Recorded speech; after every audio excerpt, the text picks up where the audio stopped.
Selamat pagi anak-anak. Apa kabar semuanya hari ini? Puji Tuhan, kabarnya baik saja. Anak-anak, sebelum kita memulai kegiatan kita pada pagi hari ini, alangkah baiknya kita berdoa menurut agama dan kepercayaan kita masing-masing. Berdoa dimulai. Berdoa selesai. Nah, anak-anak, minggu kemarin Ibu sempat singgung tentang materi kita pada pagi hari ini. Apakah ada yang tahu? Apa ada yang ingat tentang materi kita pada hari ini? Ayo, siapa yang tahu? Nah, betul, yaitu tentang globalisasi, ASEAN, tentang tradisi makanan, gagasan pendukung atau gagasan ide pokok, dan juga tentang bunyi. Anak-anak, sebelum itu minggu kemarin kita telah membahas tentang musik tradisional. Nah, hari ini kita akan fokus tentang makanan kuliner Nusantara atau makanan tradisional Indonesia. Anak-anak, sebelum kita memulai kegiatan kita hari ini, Ibu akan mengecek kehadiran dan juga kerapian kita pada pagi hari ini. Apakah sudah siap semuanya? Nah, ketua kelas? Hadir semua?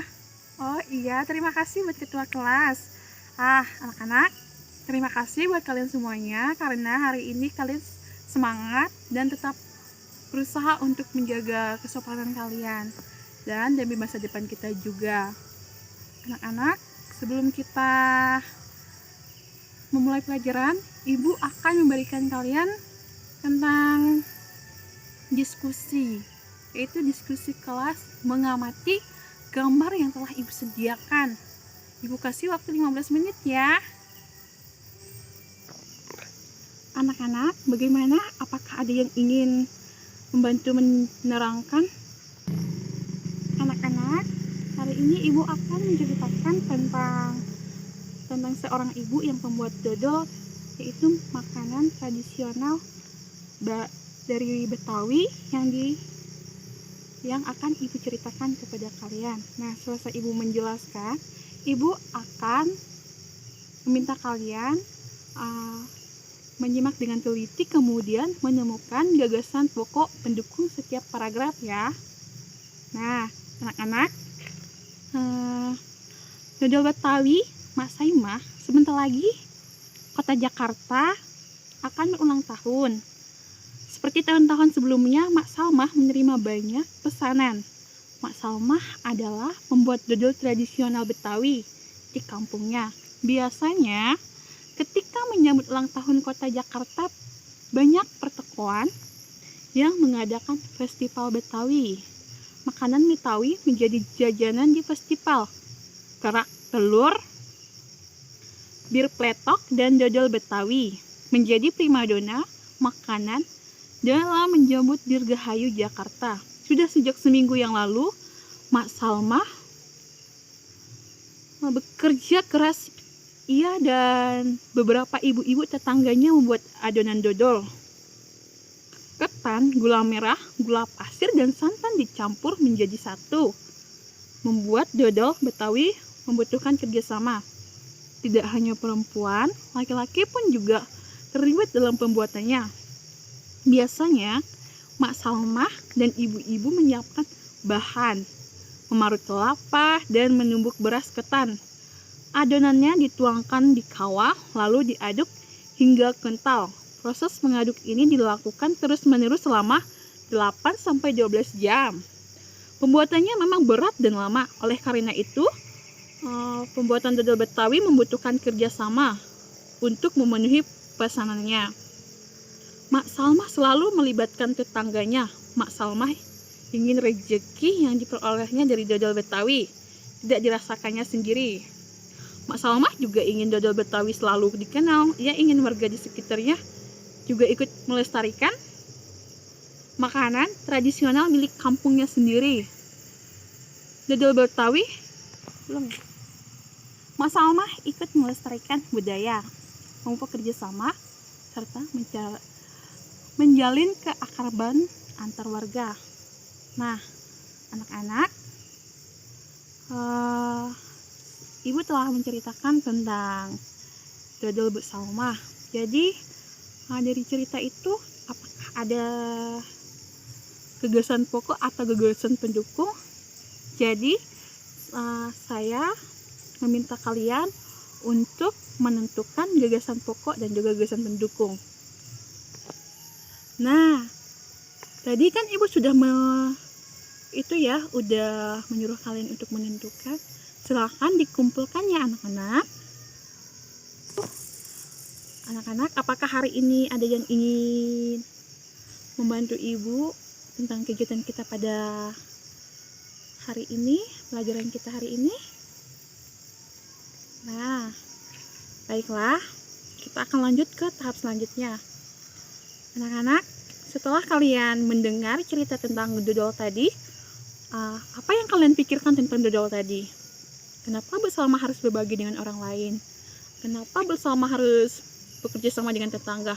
Kan dia bisa sendiri kan? Dia kan bisa dia sendiri, misalkan orang bisa beli sama dia gitu. Tetapi karena Bu Salma itu orangnya baik dan dia juga ingin budaya dodol Betawi tadi bisa dikembangkan dan dibudidayakan, sehingga dia bekerja sama dengan tetangga untuk bersama-sama menjaga kekeluargaan dan kebersamaan.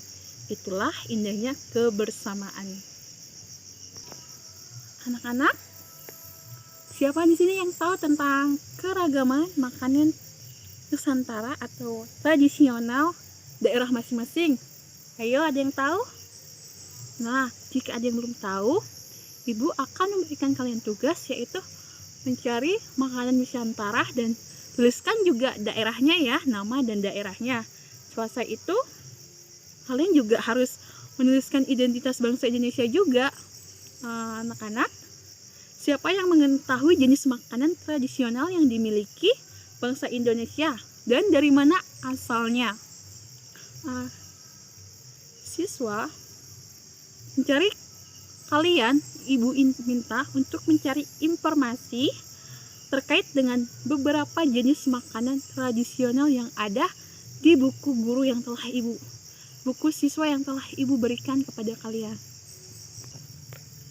Anak-anak, hari ini Ibu akan meminta kalian mencari informasi tentang jenis makanan tradisional beserta yang kalian ketahui nama daerah tempat makanan tersebut berasal. Selesai itu kita akan mendiskusikan bersama-sama. Nah, Ibu akan sedikit menyampaikan, Indonesia yang kaya akan keragaman budaya, suku, agama, dan kepercayaan juga memiliki ribuan jenis makanan tradisional. Makanan tradisional yang berasal dari berbagai suku bangsa di Indonesia juga merupakan bagian dari identitas bangsa kita. Tentunya kita bangsa dengan kekayaan budaya Indonesia. Salah satu wujud kebanggaan tersebut adalah dengan mempelajari dan mencoba keragaman makanan tradisional tersebut. Nah, anak-anak, Ibu akan meminta kalian menuliskan pengalaman kalian saat mencicipi makanan tradisional dari negara lain atau dari daerah lain. Nah, nanti Ibu akan membagikan kertas, kalian tulis dan selesai itu dikumpulkan sama Ibu ya. Nah, selesai itu Ibu juga ingin kalian menulisnya dengan rinci, rapi, dan boleh disertai dengan ilustrasi ya, agar semakin menarik kreasi tulis kalian dan semakin bagus juga kalian mengembangkan setiap tulisan kalian. Nah, anak-anak, Ibu akan sedikit menjelaskan tentang materi selanjutnya, yaitu tentang sifat-sifat bunyi, yaitu memantul dan juga menyerap. Bunyi sebagai sebuah gelombang memiliki sifat dapat dipantulkan dan diserap. Bunyi akan dipantulkan dengan baik jika mengenai benda-benda yang keras seperti permukaan dinding, batu, semen, kaca, dan seng. Bunyi akan diserap jika mengenai benda-benda yang lunak seperti gabus, kapas, dan spon. Pemantulan bunyi. Bunyi dapat memantulkan jika dalam perambatannya dihalangi oleh benda yang permukaannya keras seperti kayu, kaca, dinding, atau besi. Macam-macam bunyi pantul, yaitu 1. Gong atau kerdam. Terjadi karena bunyi dipantulkan oleh dinding yang jaraknya tidak jauh dari sumber bunyi. Hal ini menyebabkan datangnya bunyi pantul bersamaan dengan bunyi asli yang belum selesai terucapkan. Akibatnya, bunyi pantul mengganggu bunyi asli sehingga suara yang terdengar tidak jelas. Gema terjadi karena bunyi dipantulkan oleh dinding yang jaraknya jauh dari sumber bunyi. Hal ini dapat menyebabkan bunyi pantul setelah bunyi asli selalu terucapkan jadi. Bunyi pantul yang terdengar langka sesudah bunyi asli. Gema sering terjadi di gua-gua, lembah-lembah, dan bukit-bukit yang jaraknya jauh serta permukaan keras dan rapat. Selain itu, gema juga dapat dipergunakan untuk mengukur kedalaman jurang atau gua. Penerapan bunyi. Bunyi dapat diserap.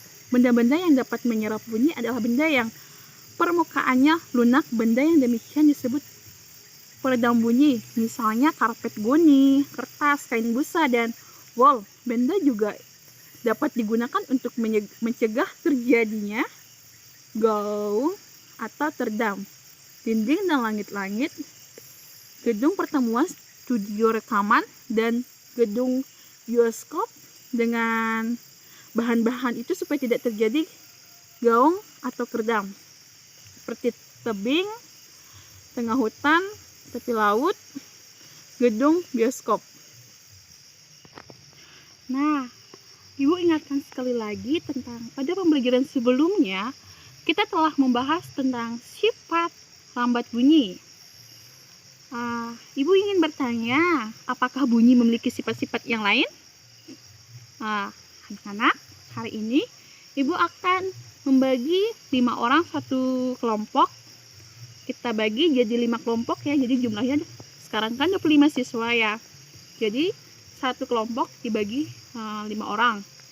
Nah, kalian harus menyiapkan bahan yang telah Ibu siapkan. Nah, setelah selesai itu kalian juga mendiskusikan jawaban yang telah kalian dapatkan di depan kelas kalian. Selesai itu Ibu akan sedikit memberikan penjelasan tentang bunyi sebagai sebuah gelombang memiliki sifat dapat dipantulkan dan diserap. Bunyi akan dipantulkan dengan baik jika mengenai benda-benda yang keras seperti permukaan dinding, batu, semen, kacang, dan seng. Bunyi akan diserap jika mengenai benda-benda yang lunak seperti gabus, kapas, dan spon. Nah, anak-anak, Ibu memberikan kalian tugas mandiri, yaitu melakukan laporan kegiatan percobaan tentang sifat bunyi merambat dan bunyi memantul berdasarkan hasil percobaan. Kalian bisa mencobanya di rumah dan akan dikumpulkan sama Ibu ya. Nah, terkait tentang materi hari ini, apa yang kalian rasakan pada pelajaran kita pada hari ini atau pertemuan kita pada pagi hari ini? Ayo, siapa yang bisa menjelaskannya? Ibu kasih waktu. Tidak apa-apa, jangan takut salah. Kita sama-sama belajar kan? Nah, kalau misalnya salah, Ibu juga nggak marah. Nah, iya.